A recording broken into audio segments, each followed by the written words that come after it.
From Interior Alaska's most trusted news source, this is the Fbx Evening News.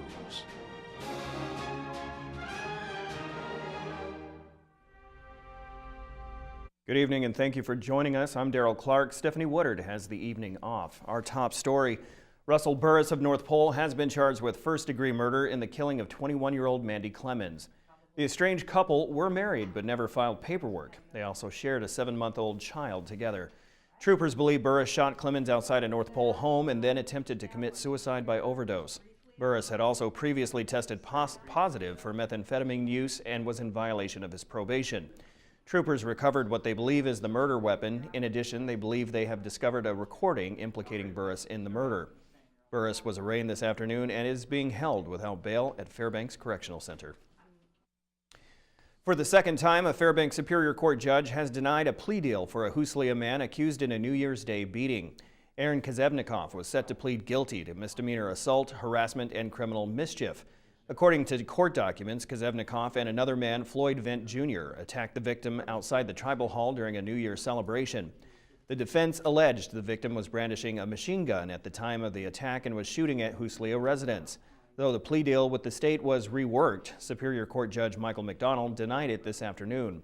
McDonald said the time served did not reflect what he considered to be terroristic threats to law enforcement made by the defendant.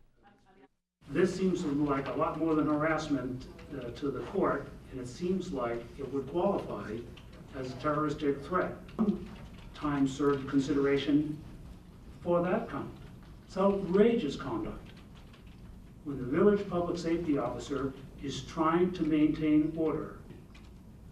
This was a specific threat to shoot responding troopers. That's the component of this speech that is the most concerning. Kazevnikov's co-defendant Floyd Vent Jr. was also set to change his plea as part of a deal. That deal was taken under advisement by the court. McDonald chastised both defendants as well as the alleged victim for their conduct in the village and further asked prosecution why no charges had been brought against the victim for allegedly shooting a gun at or near residents of the village. United States Senator Lisa Murkowski arrived in Fairbanks this morning and spent her lunch hour speaking with the Rotary Club of Fairbanks. Murkowski spoke of 2 amendments she got into the Senate's version of a budget, the first to be passed by the Senate in 6 years. One would help fund an Arctic-class icebreaker, while there would be more funds to federal, to state, and local governments. She says there are provisions in the budget designed to push back on the administration in terms of federal overreach by agencies such as the Environmental Protection Agency. Murkowski praised the Interior for its strong presence at recent Department of Army listening sessions regarding troop downsizing at Fort Wainwright. She also touched on the potential basing of 2 squadrons of F-35s at Eielson, saying the Air Force has a better grasp on Alaska's strategic location than does the Army. There are some pretty strong markers that are being sent our way that we will see the F-35s. There has been no other alternative considered for the NEPA review. It was Eielson only, which is a very strong indicator. And then further to that point, the commitment that we're seeing through the budget process, the President's budget, for the FY16 budget, with $35 million being directed to host the F-35 simulator. All right, when we come back, tomorrow is downtown Fairbanks' first Friday. We'll tell you which businesses will be spotlighted. Also, it is Thursday night, and that means it's time for Fairbanks Flavor. Tonight's recipe, a homemade pan pizza. Stay with us. And welcome back. Cushman Street is expected to see reconstruction sometime this summer. Engineering Division staff members are inviting the public to Fairbanks City Hall tomorrow morning from 10 to 11, when a meeting will be held to discuss the Cushman Complete Street Reconstruction Project. The plans call for the redesign of Cushman between Gaffney Road and First Avenue. Staff will provide details on the overall scope of the project and answer any questions the community might have. The meeting will also provide a chance for businesses to present feedback about a draft traffic control plan. Fairbanks Downtown Association Director David Vandenberg says this project will be a great upgrade. So I think that's probably going to be one of the main things that the public's going to be looking at is, okay, what is happening? And then when this happens, how can we still protect customer access for the 4 or 5 months that this project is going on? Tomorrow is First Friday, which means lots of hustling and bustling in downtown Fairbanks. The recurring event is hosted by the Fairbanks Downtown Association. Now, on the first Friday of each month, businesses sponsor local artists and then display their work in downtown locations. Two street art galleries hosting painter Tammy Phillips with her works depicting local events and wildlife.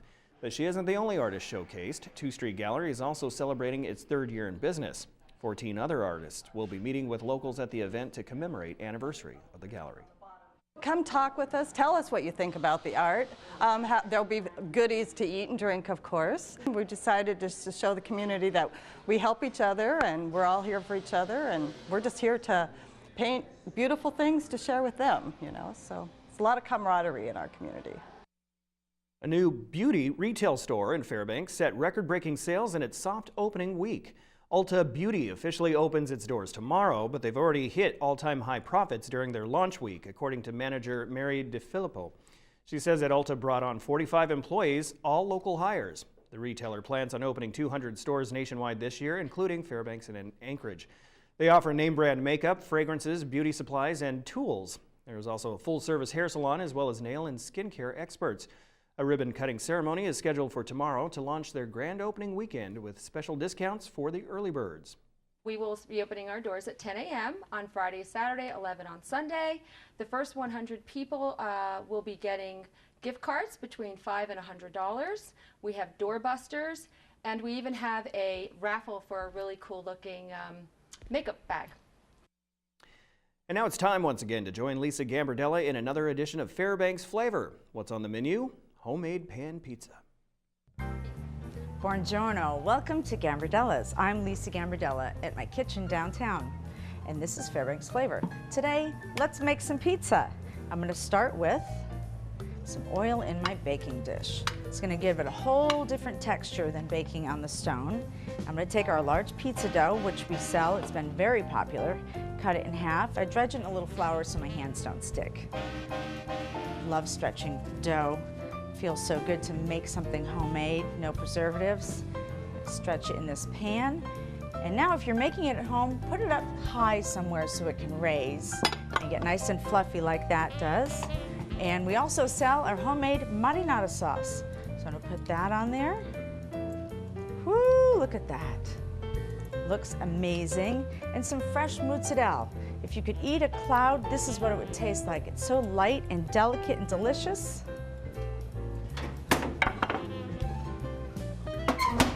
Bake it in a hot oven. The bottom is sizzling and fried, and now my favorite part, some delicious aromatic fresh basil. Now you have a delicious pizza, so good for you, no preservatives.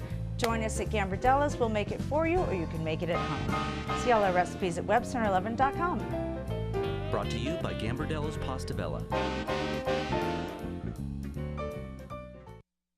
All right, Joe, what's going on in sports today? Oh no, I'm kind of hungry right now. Oh yeah, right after that pizza, sure. Yeah, well, we have a great moment and story. It's coming up next. A local wrestler made history for his school today. Also, there will be baseball games this weekend. Already baseball season. Wow. So you're going to find out who's playing and more after the break.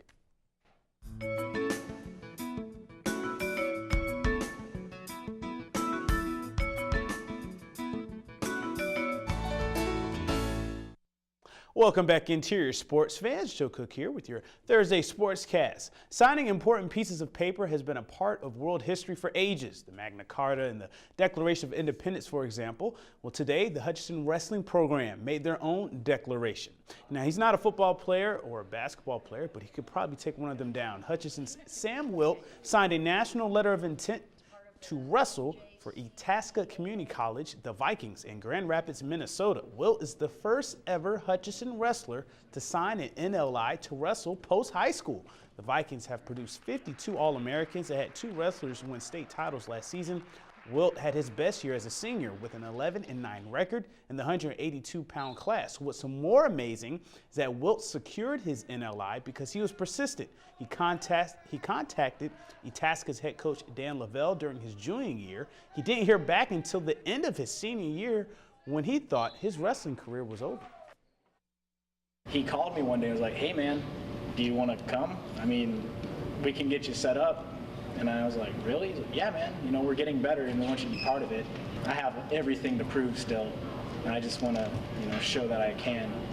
You know, that's kind of like the driving force for me wanting to do this. But to see him make those phone calls and send those emails and to have them actually call, Coach Dan call us back and say, hey, we want you here and we think you can be a part of the team. It gives me a great sense of pride for my son.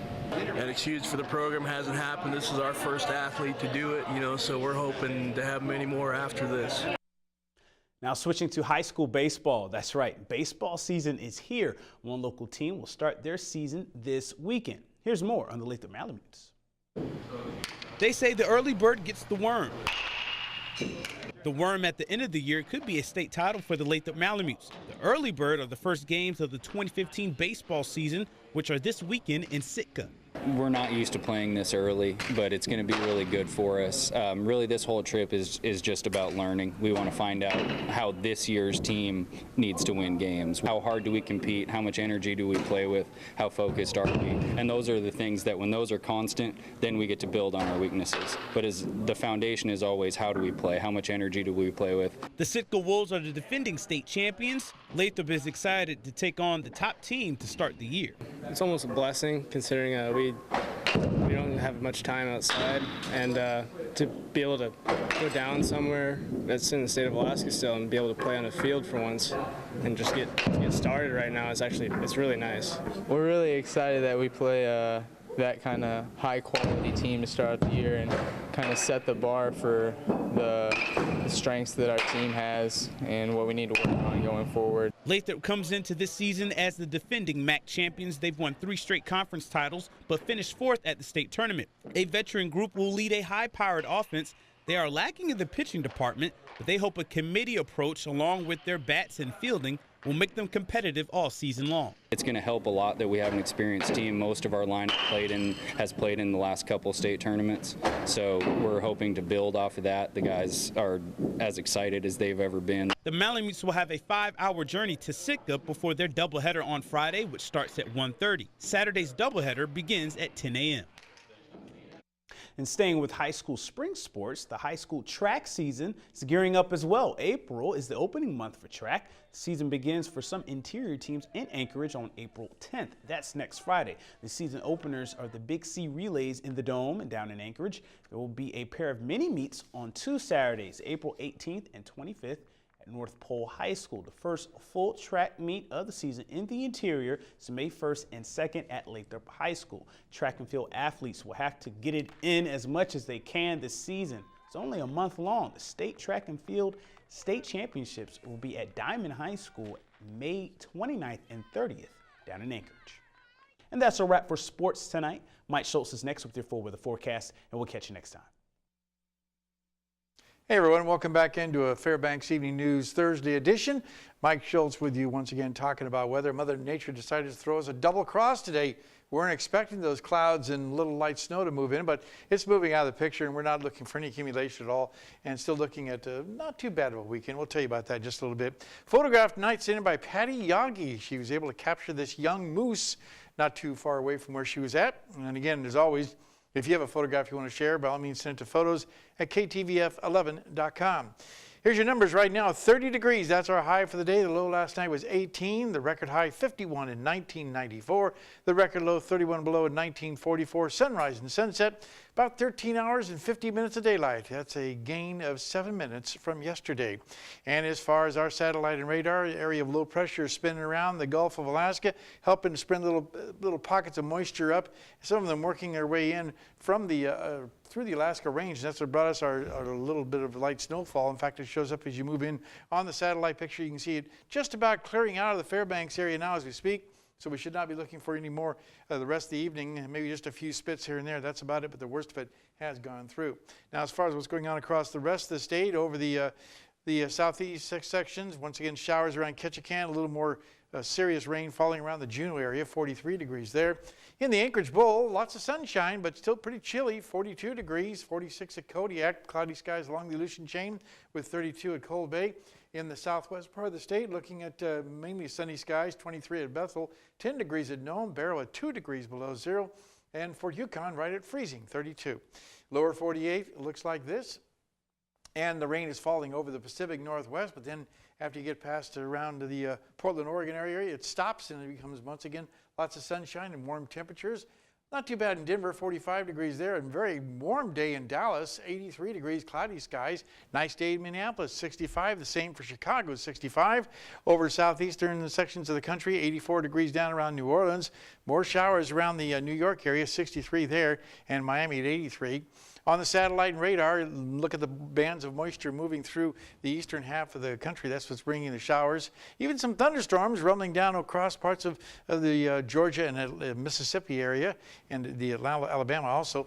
And then some snow moving across the higher elevations and out to the west. Another frontal band starting to move ashore, and that's bringing more showers over the Pacific Northwest. The overall outlook is calling for a big band of mixed weather once again across much of the area tomorrow. Snow showers around the Idaho area region, and I should say up around the Great Lakes, and then also around the Great Lakes, thunderstorms around Chicago and out to the west, snow and mixed precipitation. And the jet stream will be bringing more showers over the Pacific Northwest with thunderstorms over the deep south. Warm and dry across much of the central and southwestern sections of the country. Back to Alaska for tomorrow, mostly sunny skies for Nome, mostly cloudy skies at Barrow, and light snow in the Fort Yukon area. Here in the interior, looking at, for the most part, a very nice day as the clouds start to clear out. Periods of light snow for the morning hours, then mainly partly cloudy by afternoon. And temperatures right around the low 40s. And over southeast Alaska, cloudy skies in Juneau, but rain showers expected once again at Ketchikan. Well, out to the southwest, we're looking at rain and snow at Cold Bay, partly cloudy at Bethel, and sunny skies at Kodiak. And if you're heading down the Anchorage area, it looks like mostly sunny skies for Anchorage and Homer, and partly cloudy skies at Valdez. Okay, time once again for our kids' weather.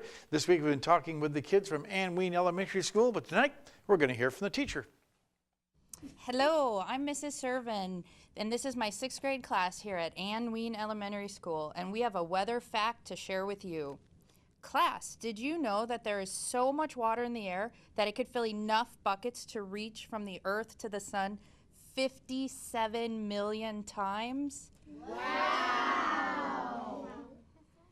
I always like to know who made these facts up. Buckets of water? 57 million? Again, thanks to Mount McKinley Bank for sponsoring our kids' weather. And next week, we'll be hearing from the kids from Arctic Light Elementary School. They'll be here with stories, pictures, and questions. Okay, let's get to that forecast for tonight. Doesn't look too bad. Periods of light snow with little accumulation. That's just about out of the picture. 18 degrees for the overnight low, kind of chilly. Tomorrow's forecast, though, early morning light snow will become cloudy to partly cloudy skies by afternoon, 40 degrees. And the extended forecast, as you see here, looking at temperatures pretty consistent all the way across the board with the mid to upper 30s each day. Overnight lows will be the low to mid-teens. No precipitation expected. We will be looking at warmer temperatures as we head toward the Wednesday time frame on to next weekend. In fact, temperatures should be up around the mid to upper 40s by next week. So maybe we'll get back into a more springtime pattern by then. So that's it for the snow, right? That's it, yeah. That's it, yeah. I remember as a child, there was one Easter, I think I was 1st or 2nd grade, where there was absolutely no snow on the ground, and we did the Easter egg hunt outside instead of inside. But it doesn't look like we're going to get to this year. A little bit of snow still around. It's kind of cool to hide the snow, the eggs in the snow. Oh, sure. Make good hiding places. Yeah, right. they do. Yeah. That's totally alien to me. Growing up in Let's go collect the eggs out of the snow, right, Joe? EJ hunts in the snow. That's crazy. Yeah, very good. And of course, this is the kind of the lull in the going into the spring sports as well. Yeah. They want to get outside and practice, but they can't. Yeah, I'm wondering about, I mean, it seems like we took 3 steps forward and maybe 2 steps back with this little burst of snow. But yeah, you know, they've been practicing inside in the gym as they usually do, but they're hankering to get outside. Oh, I wouldn't doubt it. Get on those fields. So, you know, maybe next week. Maybe next week at this rate, hopefully. I will say one thing for the Easter sunrise services. It looks like it should be a little cool, but still, you'll be able to see the sun. Very good. Sounds good. All right. Thank you, Mike, and thank you, Joe. That'll wrap up this edition of the Fairbanks Evening News. We are glad you could join us. Tonight on NBC Nightly News, American sniper Chris Kyle's dad will comment on the tragedy of losing his son. That's up next with Lester Holt. You can join us here 6 days a week at 6 and 11 or online anytime at western11.com. From all of us here at the News Center, have a great night. Good night.